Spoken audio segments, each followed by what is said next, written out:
Afternoon all. I'm with my good friend Chris. Chess Explained. Game 3 has just finished. Hi Chris. Yeah, Gelfand, hi. Yeah, we're pretty. We've got this game hot off the press, so to say. It's been finished. I don't know, close to an hour ago or something. So we are really quick here in doing a video. Yep. And yeah, it's the second white game by Anand, and he didn't get anything in game 1. So it was interesting to see how he tackles. Yeah. Gelfand now with white, and also interesting to see if Gelfand sticks to the Grunfeld, and yeah, he did in a way, but let's put some moves on the board. I think I get the idea Anand's been looking at our previous video, because I don't think many people mentioned the idea that you mentioned. F3 was played here. Yeah, this would be a quite good advertisement for our channels, right? He would state in an interview that he's watched this video, and I doubt that really. Yeah, but okay, it's an interesting sideline. I was still surprised that that he played it, because, well, the World Championship matches is usually a place for the main lines, and you don't see sort of sidelines so often. But it's pretty established by now. It's not a risky or fishy move or something. Okay, well, Gelfand went to d5, which is pretty much in Grunfeld style. For the black players, what I could recommend, if you want to play a creative kind of game, you can go on move 3 here, knight c6, which is quite interesting. Ah, knight c6. Yeah, this has been recommended recently in various books on the Grunfeld, mostly because d5, it's not like black has huge problems after d5, but knight c6 is a pretty recent idea, and it's interesting. Yeah, knight e5. And you got a pretty hyper-modern kind of opening, where black has moved his knights a lot, but he will attack the center with c6 and probably e6 also. And yeah, it's quite interesting. White usually, I'm not sure, I think he plays knight c3, not d5, but I'm not an expert. I only know that this this variation was played quite a bit recently also by Svidler, who's kind of a Grunfeld #1 player. Okay, but d5 certainly on move 3 is the typical Grunfeld-like move. And I think the next couple of moves are pretty standard. So white captures and goes e4, and now we see the point of f3. There's no knight to capture, so black needs to go knight b6. Yeah, this looks more fun for me as white. That without that capture, this knight can be staying there on c3 now after knight c3. Yeah, one idea also is that white quite often even goes for long castle, and yeah, we see this later in the game. So bishop g7, which Do you think this is a little bit like an Alekhine defense with the knight? Yeah. A little bit. Of course, black's got rid of his d pawn, so he's got frontal pressure on d4. Yeah, it's still very Grunfeld-like, this position, but it's just slightly different, and it offers maybe some more possibilities to create new ideas than in the main lines, where we often have those 20-25 move deep theoretical lines. So it's maybe a little bit more of an approach to play some chess instead to yeah, learn variations by heart. So I think it's welcome that they play a little bit not offbeat, but not the absolute super theoretical main lines. Okay, so bishop e3. Okay, white needs to cover d4. Now castles. And at this point, I think white has some choice. Can queen d2 is the main move. Yep. I'm not sure. I'm just thinking about this. This is a different line that I'm thinking of. I'm sorry. So no, queen d2 is the main line. Yeah, okay. Supporting d4, maybe rook d1 is useful. Maybe bishop h6 is going to be useful to get rid of the bishop at some point. Yeah, I was just a bit confused because there's a quite similar looking line, but okay, I don't want to get into too much theoretical things here. Now black can play lots of moves. I think e5 is not the most common one. Oh, I think I'm not 100% sure. I think knight c6 might be the main line. oh, But e5 is certainly a logical move. It's not a huge surprise or something. so this d pawn, yeah, is it going to be controversial? Is it going to be blockaded? Is it going to be exchanged or weak? Yeah, this is the main point here.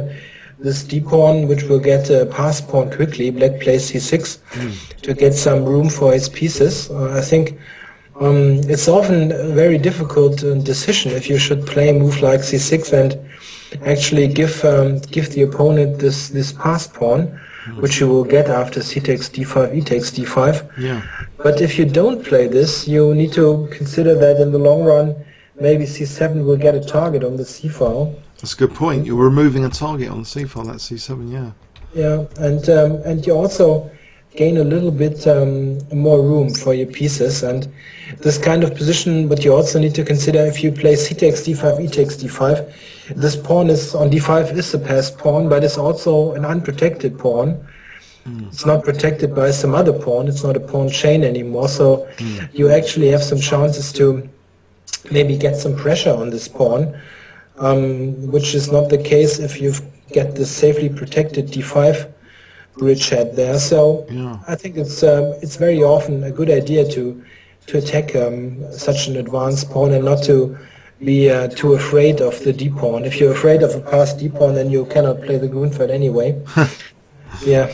Okay. Actually, white plays a very aggressive move now, h4. So this is the sort of stuff I'll definitely play in war zones in Blitz. It looks logical, like yeah, just to try and sort of get an attack going. Maybe if black's not careful. Yeah, I think, but I think it also has some other point here. I think, of course, white dreams about giving mate on the h file. But there's some other things. One thing is the knight is on b6, so you actually can easily play h5. So it's not like you play h4 and black has no problems preventing it. He certainly does not want to go h5, which looks a bit weird. But there's another point. If you consider white's position here with the pawn on f3, this makes it quite difficult for you to develop your pieces, which is also the main problem with this kind of setup. How would you try to develop your king side here? This is difficult. You cannot go knight e2 at any point because of knight c4. Oh, blimey! Yeah, you're right. There's a nasty fault. You cannot move. Yeah, you cannot move the knight there. You couldn't before you play h4. You couldn't play knight h3 because black would capture and destroy your pawn. Pawn formation. If the pawn was there, yeah. So, okay, next idea, you need to develop your bishop first. Where to? Bishop d3. This leaves d5 hanging. You need to protect the pawn. So you've got sort of a traffic jam on the king side, and h4 actually allows the rook to play some role in the game. So you don't necessarily need to develop your f1 bishop, because usually you move your bishop out also to get your rook into play. So h4 guarantees that your rook has got something to do. And you will see this in the game, that white never moves the f1 bishop. Only at move 20 something. So this is also an idea, h5, to get your rook into play, give it something to do. If you consider that you're not able to develop freely on the king side. So okay, so black captured on d5 now. Okay, white recaptures, of course, and now knight to d7. Yeah, he wants to get the knight to f6, which seems pretty logical to cover the king a bit, considering that white will play h5, and he does so immediately. So yeah, after h5, knight f6, and attacking, of course, d5 now. Again, so there's 3 on d5 now. So white takes time though to peel open that h file a little bit. And Yeah, he takes on black recaptures with the f pawn.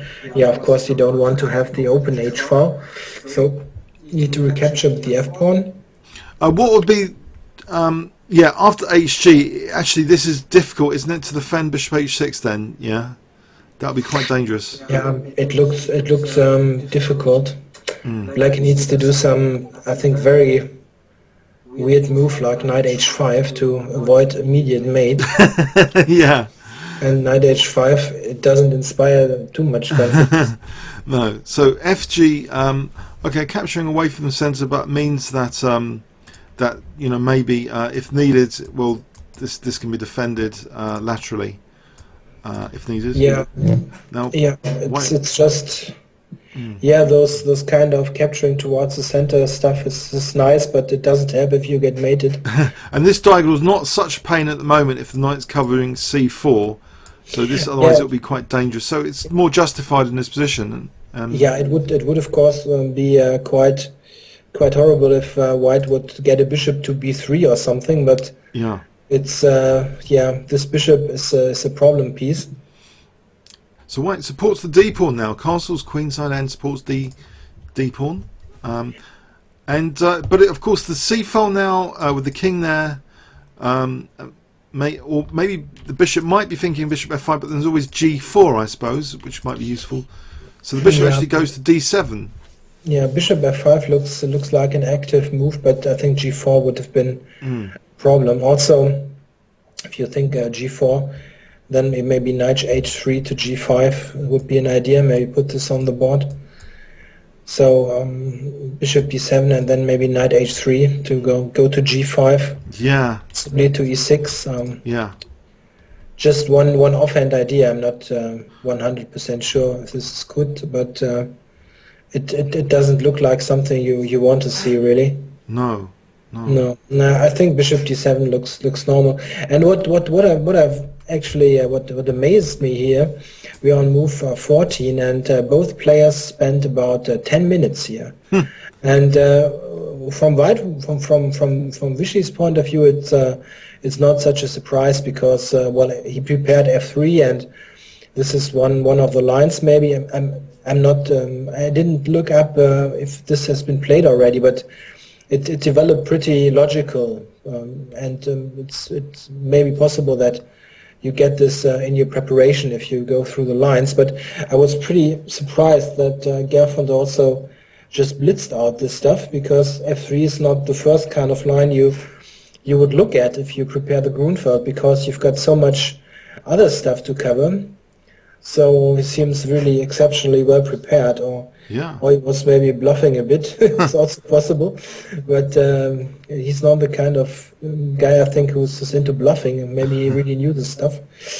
Okay, so king b1. Yeah, here I guess there's no time for trying something like bishop takes b6 with the idea of bishop c4. I suppose that's harmless, isn't it? Because you won't have anything to blast through the h file. Yeah, well, one thing is, if you play a move like bishop takes b6, you better be sure that you win immediately. Otherwise, it's terrible. Yeah. Yeah, you just given the bishop pair and you weakened your dark squares so terribly. But this d6 here is not a big deal. I suppose the king would just go to h8 and then there's nothing. Yeah, it's hard to mate the king with black's bishop on g7 being existent and white's not.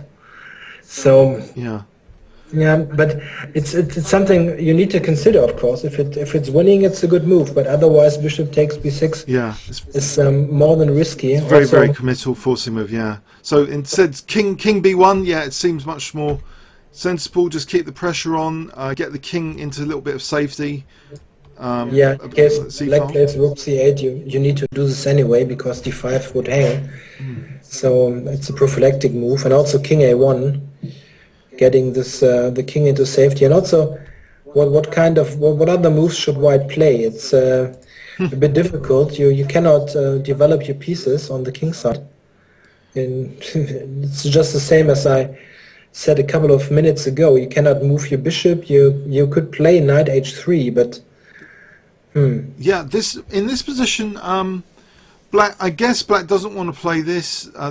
He played a different move here, but knight c4. I guess you do just take that here. Yeah, this sort of solves White's development issue, right? Yeah, and now you've got, I don't know. What do you think of this position? Maybe just bishop h6. Yeah, I'm not sure if you should try something. Yeah, bishop h6 is a bit controversial. Also, you would, rook of d4. course, you'd like to. Yeah, maybe it's even a tactical problem. Yeah, this is even better. Maybe just knight g2. Yeah, right, and then take your time over. But yeah, covers d4, and then yeah. That's White's development is fine. It's not sort of inhibited, is it? It is sort of they're in each other's way at the moment. The pieces, aren't they? Yeah, I would try something like if Black allows me to get the knight to g3 and play a knight to e4 in this position, but knight c4 looks a bit against the spirit of the position. Instead, Black this aims to liberate the bishop, and there's a target on c3 is exposed. Yeah, this is of course a very dynamic choice, but it's very much in the spirit of this position, I guess, to open it up. And what should White play here? Let's say White would play f takes e4, and now you can consider rook takes. Yeah, rook takes is interesting. Ooh. B takes c3, knight e4 would, I think, be immediate disaster. Yeah, absolute. It looks absolutely terrible for this bishop going to c3. That looks absolute disaster. But queen takes c3. I'm not so sure about this here. Is there something? It's tricky. Well, like queen b3, bishop a4. So quite interesting. There are some tricks. Black is very active, but I'm not sure if it's so great. Queen d3, queen f6 hits b2 and also threatens queen takes. Sometimes, not at the moment, but queen f6 would be maybe an interesting move. Yeah, you're right. This is very dangerous. What is White doing now? Let's say bishop d4. You can capture on d4 because f1 is hanging. Golden Bennett. I was about to say, yeah, f1 is hanging. Yes, ouch. Yeah, so this is the kind of tactical dangers lurking for White. It did seem White's back rank was very weak throughout this game, actually. Yeah, for a large part of this game. It was so like I'm not quite sure about rook c3 really. If this is maybe there's something else. Just if everything else fails on f takes e4, you could also play like knight a4, which wouldn't be bad. But rook c3 is very dangerous though. But you can also could play this. It's not bad at all, I think. Yeah, actually, this is one of the themes I want to discuss with you in another video, so in a general video, because sometimes you've got a choice of aiming for a minimal advantage with greater safety, or going for the absolute maximum. And so this is like a more safer move. Rook c3 is more committal, but might promise more. Maybe knight e2 here, but I was thinking about stuff like this, like let's say knight. Now knight e4 maybe. Whoa, b2, yeah. Yeah, stuff like this. It's of course pure tactics. Yeah, so we would need more time to really assess this, but it's looking very dangerous. Bishop f5 maybe, setting up a pin. Yeah. G3 bishop knight f. Oh wow, very dangerous. Yeah, there's very much. There's really a multitude of good possibilities. Yeah. Okay. So in the game, after e4, Anand was wanting just to neutralize this bishop. It seems with bishop d4. If you look at lines like this here, it's very understandable that you want to control this. This is like a dragon bishop, actually. It's like a Sicilian dragon bishop almost. Well, anyway, it's dangerous. It's pointing at White's king across the diagonal here. So, yeah, why not neutralize it? So, but the pressure's increased on c3 here with knight a4. And what do you think of this move, knight a4? It looks quite logical. Yeah, wants to get rid of one of White's few developed pieces. It's well, White is not very well developed, and usually it's a good idea to exchange the few pieces that he has developed. So, and b6 wasn't such a great position for the knight, and also it allows the queen to move out, and we see it immediately, knight ge2. Oh yes, queen a5 is facilitated now with knight a4 as well. So after knight ge2, queen a5 is actually used. It's appeared and it's used straight away. This new option. Yeah, no, but this seems to involve this pawn sacrifice that we get here, because White just played knight takes e4. Yes, hitting the queen and preparing this Zwischenzug check. So I don't know how to pronounce Zwischenzug properly. Perhaps you know how to pronounce it. How do you pronounce Zwischenzug? Zwischenzug. Of course, of course. So yes, so we have one of those here after queen takes d2. I don't know what else black can play here. That was I think this is pretty much only moves. You cannot retreat the queen. This wouldn't make any sense. But as we can see in the game, black retains active pieces, so it wasn't a blunder or something. He just thought it would be, I think, the best option to keep his pieces active. So knight takes f6 now. Rook takes. Rook takes f6, yes, because that speeds up the rook being able to either like harass the pawn. Well, the main thing, I think, is put pressure on the pawn. I don't think there's any other attacking possibilities. Yeah, he went to f5. Sorry, there is also rook f5. Pardon me, rook f5 as well as to attack the pawn as rook d6. So in this position, rook f5. Yeah, this was played, and now, what else should White do? Okay, he exchanged on g7. So he speeded up the pressure on d5 here. If he had played bishop takes f6, this would be clearly a little bit better for White, wouldn't it? Or winning for White after rook takes? Yeah, it's not winning, but you sort of lose a move here. Yeah. In the game, you got the same position with the rook on f5, which is active immediately. Yeah, so that was quite a neat little trick. Yeah, rook takes f6. So now rook f5, and immediate problems for White to solve. It seems a bit scary, this lack of development, and the back row weakness threat here. So this knight's kind of defensive. But White can at least get rid of that horrible bishop now with bishop takes g7 without getting mated immediately.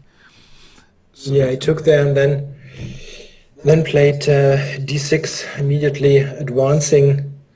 Yeah, the only trump card that White has. White has an extra pawn, and a strong extra pawn. Actually, during the live stream, I was thinking, someone mentioned, I thought this was a cute move, rook h4, but I'm not sure. There's a back row weakness here which can be tactically exploited.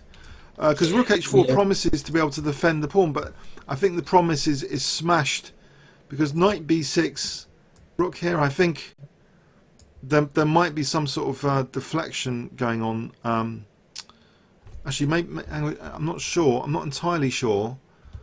What do you think about this rook h4? Rook h4. I think this was also mentioned by Jan Timman, who did the live commentary on the official side, and they analyzed it a bit, and at the end sort of concluded that it wouldn't be so great, but I don't remember and I don't see offhand. Of course, it looks risky because of the back rank. Yeah, so knight. Maybe I'm not sure. Bishop b5. All right, yeah, bishop b5 looks another dangerous option, just to undermine this knight for e. Yeah, this of course requires very decent calculation. So White cannot really move his knight, but it is threatened to take now on e2 and give rook c1 mate. Yeah. So White, and a move like b3 doesn't help. It's still mate. The knight is covering b2. Yeah, b3 would be a total disaster, wouldn't it? Because bishop takes, and then f1 is hit as well. No time for that, because bishop takes. Yeah, it's a funny mate, yeah, with rook c1. So So maybe this move, but white, of course, can play a move like a3 here. it's tricky. I don't really want to turn on an engine. It would kill my CPU anyway during with everything else on. So, but it's an interesting thing which maybe Anand did have a brief look at. Who knows? Yeah, it's a move that looks a bit dangerous for you, yeah, because the back rank is an issue and hard to tell. I would definitely need to look really deep into this because if it would be a great move, he would have played it, and I'm certainly not calculating better or quicker than Vichy. So it's certainly something he considered, I guess, because well, the rook is on the H file, and it might be a good idea to get it activated, but maybe bishop b5 Yeah, was too shaky for white. yeah, It's hard to see after the bishop is on b5 how you would develop your pieces there without getting compromised on the back rank. Even yeah. even if white goes a3 here, for instance, to give yourself some space here for the king, then you're still not really threatening to move the knight.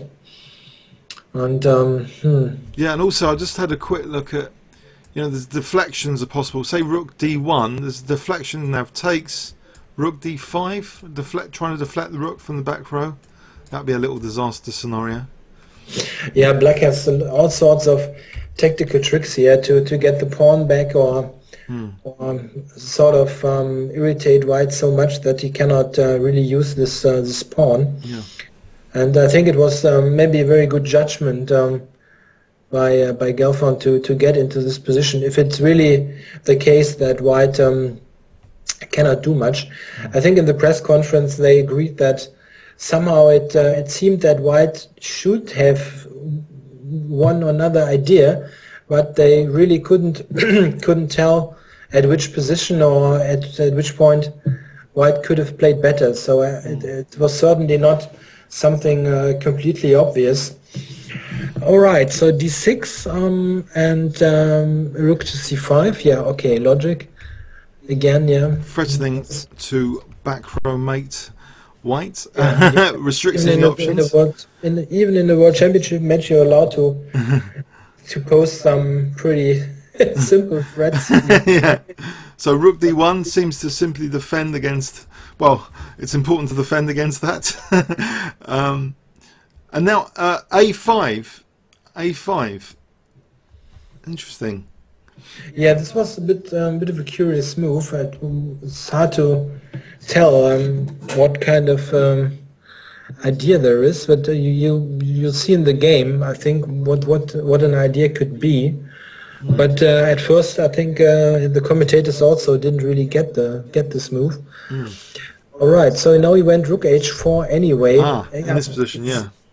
Yeah, but it's very really hard to say how else white should get his pieces into play. So yeah. So that did turn out to be the point of h4. It's about the rook, getting the rook into the game. So, but this infiltration to the 7th is uncomfortable now. Rook c2. Yeah, black certainly has got some good play here. And now b3. I don't think white should have so much else. And now very interesting, knight to b2, which is very concrete way to try to justify the pawn deficit. So white, I think, must go to b1. Yeah, if he goes to e1, I guess it's disaster scenario. Yeah, it's the problem is that black will go knight d3 to b4 anyway. Or at least to b4, yes, hitting a2.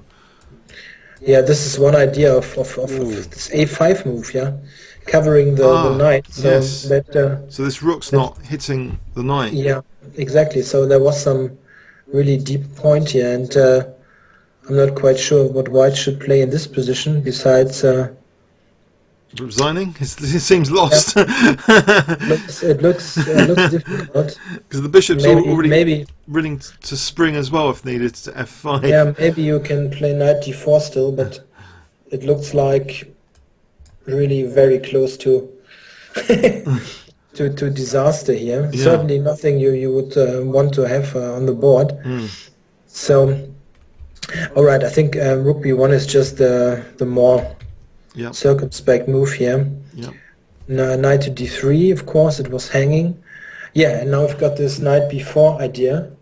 Yes, it's so knight d4, hitting the rook, and the rook should move here, and it does move. So rook d2.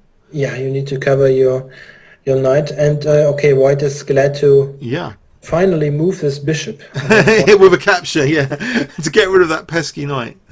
Yeah, now you've got this kind of position where white has got a nice looking knight on d4, which actually doesn't do anything besides being dominated by the bishop, and which constantly needs some protection because it doesn't have any pawn that naturally protects it. So you need to be a bit cautious here. Not that white is worse or something, but black is, I think, active enough to justify his pawn deficit here. Rook e1 is quite obvious to go to e7.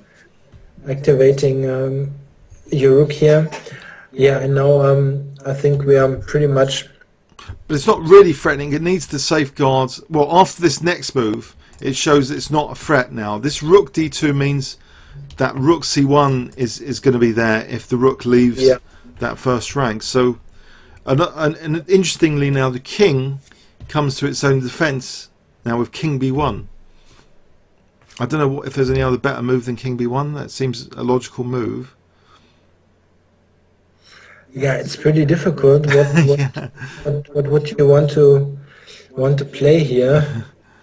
Sort of a constructive move for white. It's difficult. You need to protect this knight on d4, and it's maybe there's not much else that white could do.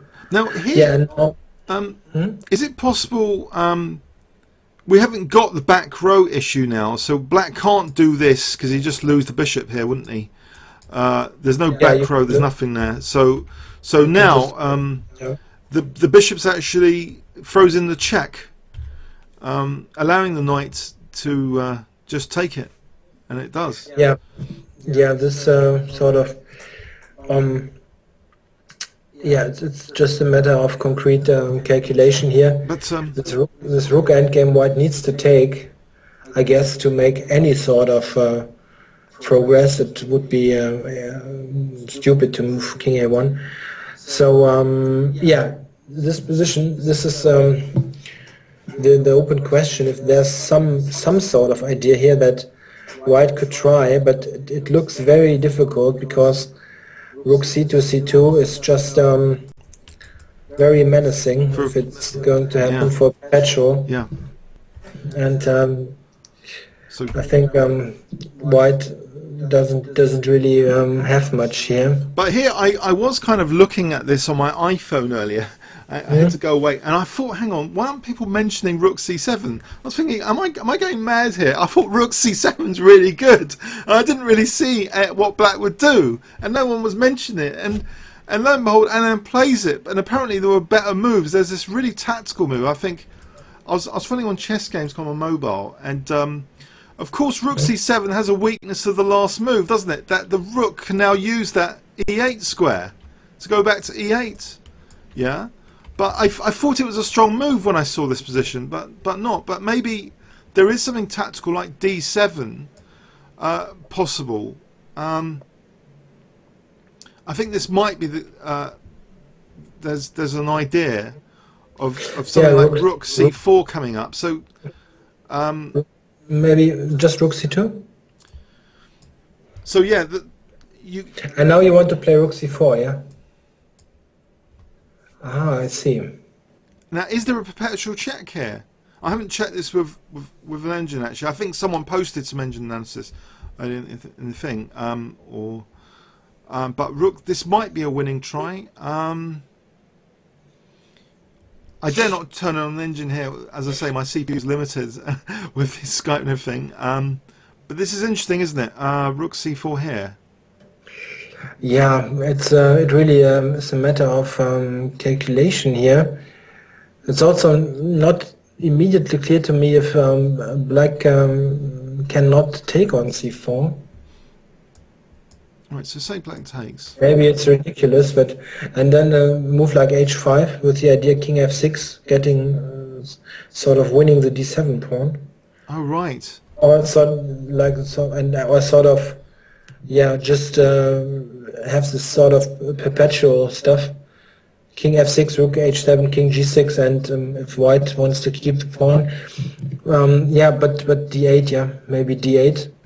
Oh, right, to That's the win point. b7. Oh, to force the No, and rooks. then take b7. Yeah, this is certainly something white could try to play for win. Mind you, rook d2 looks quite powerful to try and knock out this and this pawn. Yeah, it's not something easily won or something by white. Mind you, the c Not at pawn. all. Yeah. Yeah, black is decently active here, and of course, black has an active king, and white has king on b1. So, okay, but this is certainly not the best line. So, Yeah. like the exchange on c4. Yeah, maybe there are some tries, but I think there wasn't something super great, so that white could have done. They mentioned nothing like this in the press conference. So. Oh, someone mentioned just repeating rook e8 to gain a bit of time on the clock to this position and think about it again and then play d7. But that was the other idea, just to repeat if the rook was going to go back. Yeah. But he played instead here rook h1, just inviting both rooks to the 7th, and even though white's going to queen, there's going to be perpetual check, because he's actually going to be threatening mate. It's not just a simple case perpetual check. There's this threat of mate, isn't there? If the rook's here, it's threatening rook a1 mating. That's the big problem. Yeah, two rooks on the 7th. It's so here there's actually a mate threat, rook a1, and actually this is the last game move I've got. I'm not sure if this is actually the last move. Sorry, I think I might have. Was this actually the last move? Rook takes. Yeah, I think it was. It was. I think I saw the video. So Gelfand took on a2, and then it was Anand's move, and he sort of, instead of moving, he just offered the draw, which is not exactly correct. But okay, they sort of looked at each other and ended the game. If he tries this, I think black just if he tries king d1, then black I don't think plays check here, because then rook c1, or sorry, king takes e2. No, black just plays check, I think, and drives the king back there. You can just check here. And then rook back to threaten again mate. That's good enough, isn't it, to draw? Just to check there. Yeah, this is a draw. I think I just thought of something. It would be funny to saw a statistic on games where one side got two rooks on the 7th rank. I think this must be a tremendous score. Have you ever seen someone losing who gets two rooks on the 7th rank? At least it's a draw, right? Yeah. It's very powerful. So. Or a win even with the opponent queens with check, as we were checking out a game earlier, which we might need to do in the future. This Nakamura game. Yeah. Exactly. Yeah. So. What kind of game have we witnessed? It looks like a pretty correct game. I don't think that there's some huge swings or something. White seemed a bit better maybe with the pawn, but he had this kind of sluggish development, and maybe a pretty decent or pretty deserved draw.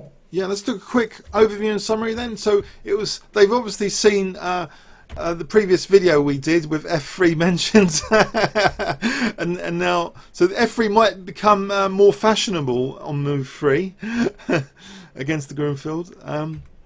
So we have here a position which white plays h4, not just with attacking intentions, but the main idea seems to be just to activate the rook.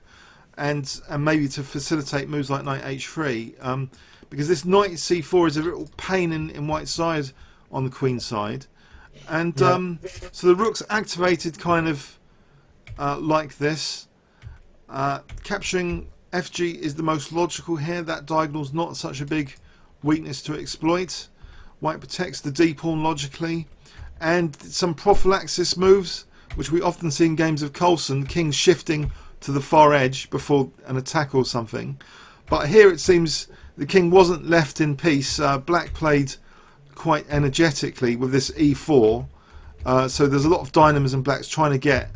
But Queen a5, even sort of positional pawn sacrifice for long-term pressure here with Queen a5.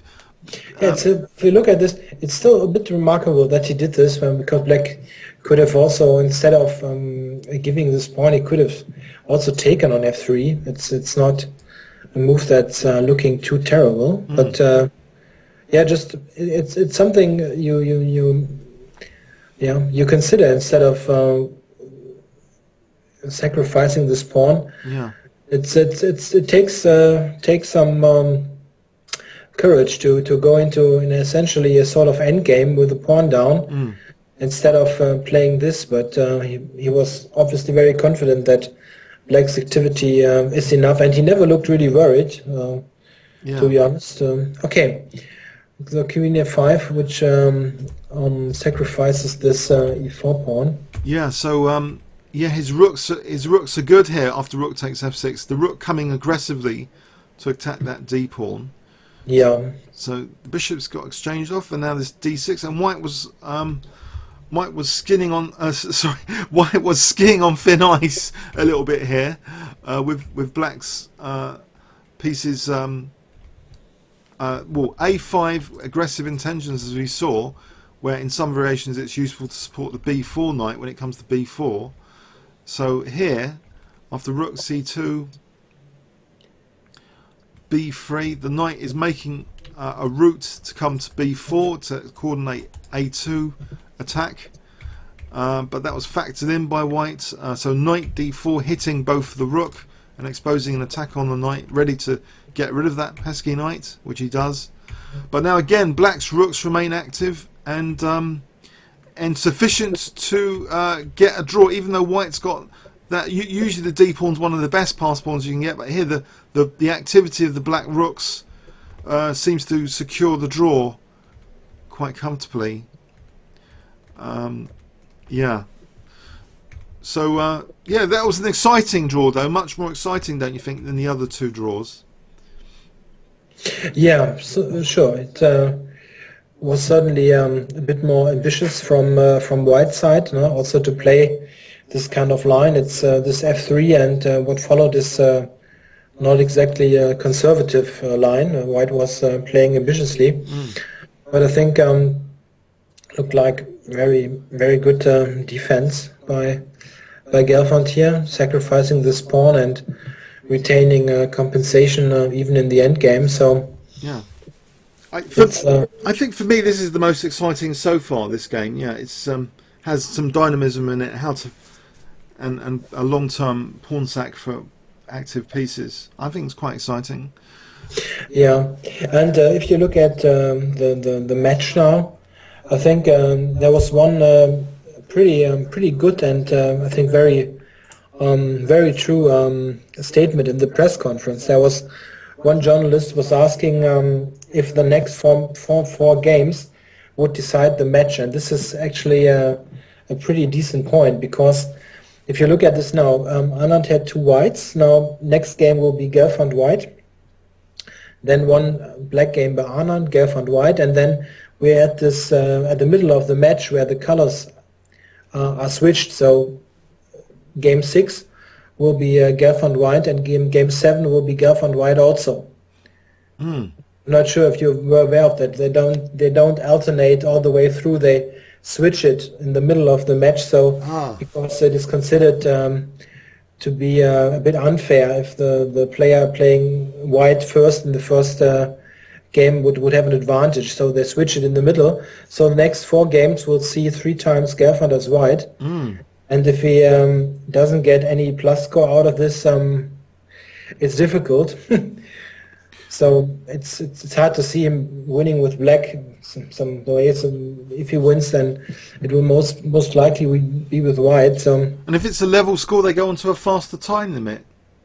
yeah, if it's 6-6, they'll play rapid chess, and I think you never know. This kind of tie breaks are I think, a different situation also from the North's kind of perspective than some usual rapid games, but well, then Vichy would be the clear favorite, I guess. Yeah, I think so, because he used to, he's very fast intuitive. He used to be the most fastest GM going. Yeah, it's also in classical time controls. I think Anand only has got +1 or something against Gelfand, like lost 5 and won 6 or something. It's pretty close. But in rapid, it's a disaster for Boris. It's like nothing score. So he certainly doesn't want to. Okay, if it's unavoidable, they play rapid, of course. But he certainly would prefer to score a lead somewhere and sort of keep it till the end. Yeah. All right. Okay, thanks, Chris. Hope everyone on YouTube enjoyed that. We'll upload to both our respective channels. Okay, thanks very much for watching. Okay. Yeah, thanks. Thanks, everyone.